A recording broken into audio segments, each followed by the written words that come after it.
Welcome, ladies and gentlemen. I'm Nick, your host for the Omniverse of Nick, and welcome to part 5 of What If Tatum Riley Survived, aka Tatum's Survival. Like always, before we start today's episode, be sure to smash the like button, subscribe to the Omniverse of Nick channel, and share and comment your favorite part or parts of ongoing or past stories, as well as future requests for what-ifs and general discussion and reviews. You can also keep tabs with in the big Google Doc in the description of this video and all posts and videos. With all that out of the way, we're getting to part 1 of 2 of Scream 3, kind of a trend with this story considering what we have to work with Tatum, but hey, that's what we're doing. Hopefully you guys have been enjoying nonetheless though. Scream 3, we're getting into with Tatum Riley's inclusion. The opening kills take place the same just like Scream 2, and Cotton Weary and his wife are murdered. No other easy way to say that. We then get to Gail and her figuring out about everything, being a different person, yada yada yada, same drive still. And when she would originally find Dewey with Jennifer, aka the fake Gail Weathers, except there's one big difference.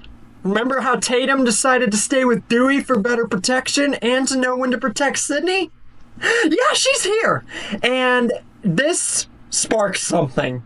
The minute Tatum being the first one to find and see Gail, the minute that happens, it is an utter Gail roast fest.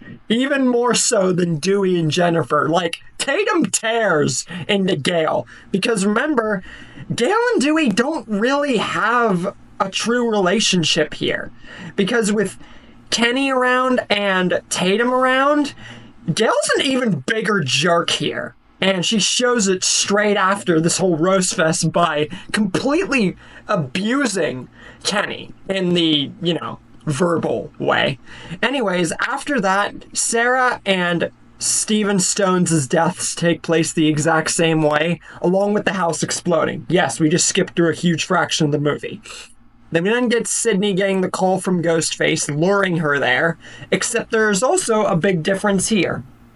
Because of Derek still being alive and the two of them being in a relationship, Derek decides to go with, because with how far their relationship has gone and how much Derek truly cares for Sydney, even more so since he's actually been given a chance to live, yeah, he's not going to let her down and let her go into this by herself. No freaking way.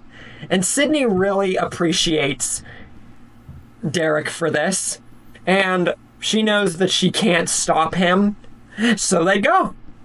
But both of them head off. Once they get to Woodbury and the police station, Sydney and Tatum, along with everyone else obviously, but mostly Sydney and Tatum, haven't not seen their best friend in a long time. Yeah, they have a really good reunion, and this would be a really nice scene to look at. We then get Sydney and Mark Kincaid mating, but with Sydney and Derek being together still, having a better relationship, yeah, Mark's still interested about Sydney and her mom and everything like that, but any feelings or anything like that's not going to happen yet. So, for all intents and purposes, any interest that Mark has in her at the moment is just going to be leading towards the cases of her and her mom, not romantically, since it's obvious she's with someone, and from what he sees, this guy ain't no Billy Loomis from what he's looking at, and he actually looks like he's not a psychopathic, murderer, and, they seem happy. So, in all intents and purposes, just sticking to stuff about her and her mom, he's okay with that, all things considered. And, yeah, move on. We meet Martha Meeks, and realize that Randy's sister and all that, and get to see the tape with Randy explaining the rules of the third horror movie, and, a nice little callback to seeing Randy again. But, yet another big change here, because this would truly break Tatum. Because, unlike Casey's story, this story, even without Randy living on longer like that one, affects Tatum more as a character because it actually shows that she really loved Randy. And even though he's gone and she's here, this actually truly hits with her as a person and a character. We then get Sydney getting attacked, Roman faking his death because, let's be honest, we all know that happens at this point. Angelina's death, along with Tyson's death. After that, we then get to Dewey and Gale being in the same room with the mirrors, all those mirrors, and hearing that Jennifer is getting attacked, killed. But this time, Tatum is in the same room with Dewey and Gale. So, Dewey's not the only one who shoots, which means that they are able to shoot out all the mirrors before Jennifer is stabbed. Now, I know that's not really that big a deal, but hey, this means that she can get away while the others confront the killer, which Dewey does and shoots Ghostface, knocking him straight to the ground and getting him right in the chest. But just when it seems like they won, Dewey goes over to unmask the killer, see who it is, put him in cuffs, yada yada yada. But just before he can do this, another Ghostface appears out of nowhere, throws a knife, basically chucks it at Dewey like he did in Scream 3's original timeline, knocking him out and killing Jennifer in the process, and then helping the other Ghostface up, and the two clean their knives as they get towards Gale and Tatum.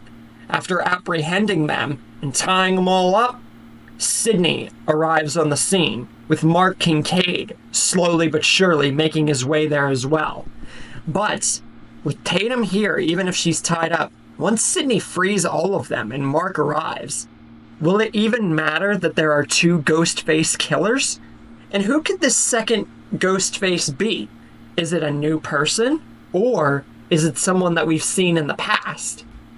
Ultimately, overall, is Tatum's inclusion here going to honestly end the story with how it is right now? Or will it honestly be no big deal? But that's up to you guys to discuss. What will happen next? How did you like this episode, and what's your favorite part so far? With all that said and out of the way, be sure as always, guys, to smash the like button, subscribe to the Omniverse of Nick channel, and share and comment your favorite part or parts of ongoing or past stories, as well as future requests for what-ifs and general discussion that you can see in the Google Doc of the description of this video and all posts and videos. With all that said, we're going to be ending Scream 3 next time, and this story is slowly approaching the halfway mark, so stay tuned.